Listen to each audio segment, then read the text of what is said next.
Je vous le disais en titre, c'est une étude scientifique qui va faire date. Pour la première fois, des chercheurs ont démontré que la consommation d'aliments génétiquement modifiés était dangereuse pour l'organisme.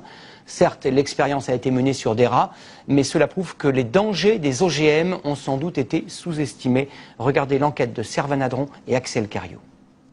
Une tumeur énorme en moins d'un an. Les résultats de cette étude sur les rats sont bien au-delà de ce que les chercheurs avaient imaginé. Ça nous a impressionné parce qu'on a eu des tumeurs de plus de 25% du poids du corps. Et donc c'est colossal, 25% du poids du corps. Pendant 2 ans, 200 rats, mâles et femelles, ont été nourris avec un maïs OGM, le NK603. Plusieurs groupes ont été mis en place. Un groupe témoin, nourri d'un maïs classique, et 3 autres groupes. Un nourri avec du maïs OGM, le deuxième avec du maïs OGM, cultivé comme souvent avec de l'herbicide, ici du Roundup. Et enfin, dernier groupe, avec du maïs non OGM, mais avec des traces de Roundup dans l'eau. Ces 3 groupes, sans exception, vont être frappés de tumeurs et de pathologies lourdes.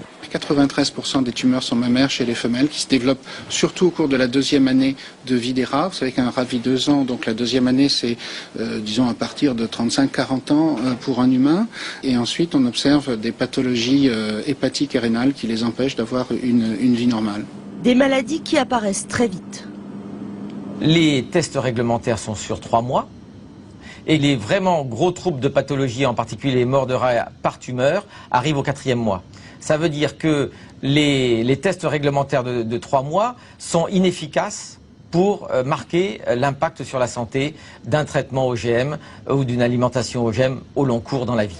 C'est le CRIGEN, un comité indépendant sur le génie génétique, qui est à l'origine de l'étude. Il a trouvé les financements auprès de fondations et même de la grande distribution.